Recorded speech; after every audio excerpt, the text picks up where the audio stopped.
Fala, gente, tudo bom?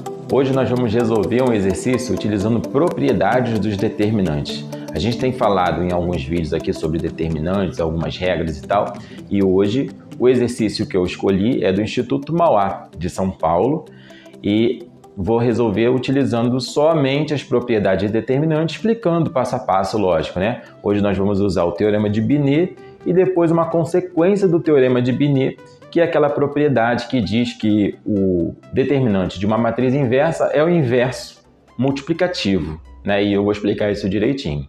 Antes de mais nada, se você gostar do vídeo, deixa um like aí para me ajudar, né? Tô começando agora. E compartilha com seus amigos. Bom, olhando essa questão, a gente tem IMT São Paulo. Sejam A, B e C matrizes quadradas de ordem 2, sendo C igual ao produto de A com B, sabendo-se ainda que a inversa de B é 1, menos 1, 3 e 2, e que C é menos 1, 2, 3 e menos 3, ele quer saber o determinante de A. Esse tipo de exercício, utilizando as propriedades do determinante, fica muito fácil. A gente tem aquele teorema de Binet que diz o seguinte, que o determinante do produto entre duas matrizes, né, o determinante de AB, é igual ao determinante de A vezes o determinante de B. Então, a gente já pode utilizar esse fato, que o determinante de C, já que C é igual a A vezes B, o determinante de C é igual ao determinante de A, que é o que nós queremos descobrir, determinante de A, vezes o determinante de B. Tá? Sendo que a gente não tem o determinante de B, mas temos a inversa de B. A gente não precisa procurar quem é a inversa da inversa de B para procurar quem é B. A gente precisa calcular isso. Por quê? Porque uma própria consequência desse teorema de Binet é a propriedade de que o determinante da inversa é o inverso do determinante. Né? Por exemplo, se o determinante de B for 3, a inversa de B vai ser, vai ser 1/3, né? Vai ser o inverso.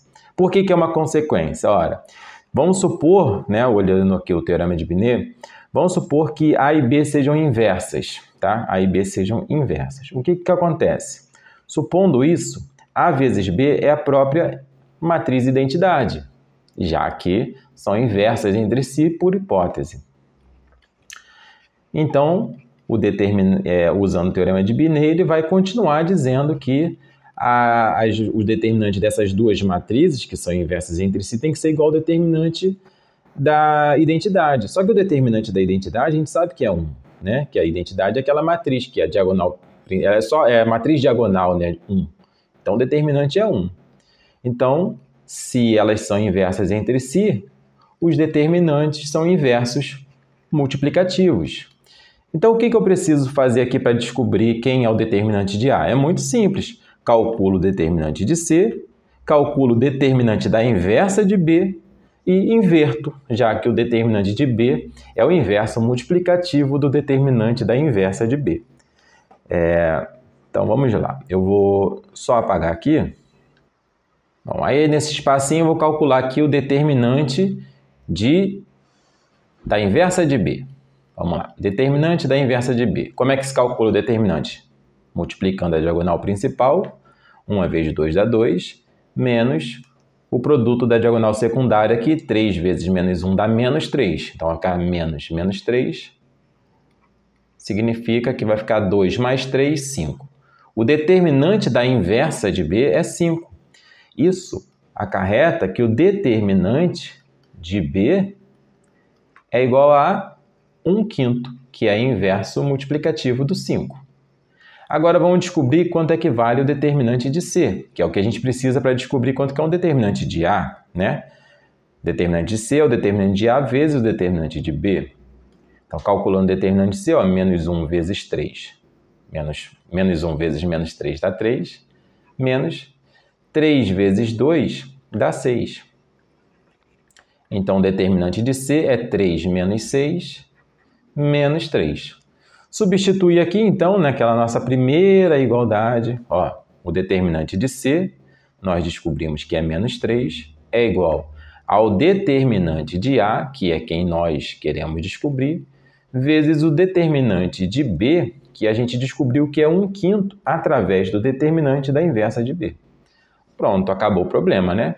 Se a gente tem aqui que esse 5 aqui, no caso, está dividindo, a gente passa para o outro lado lá multiplicando, vai ficar aqui menos 3 vezes 5, é igual a 1 vez o determinante de A, que é o próprio determinante de A. Multiplicando, menos 3 vezes 5, menos 15. É o determinante de A. Portanto, é a letra C. Tá? Então, a gente vê que esse exercício é muito fácil se nós utilizarmos as propriedades de determinante, né? Não precisou fazer multiplicação, não precisou fazer inverso nenhum. Então, essa é a grande ferramenta, propriedade dos determinantes, que a gente não pode deixar de estudar para poder fazer as questões, tá? Então, espero que tenham gostado do vídeo, compartilhe com seus amigos e até o próximo.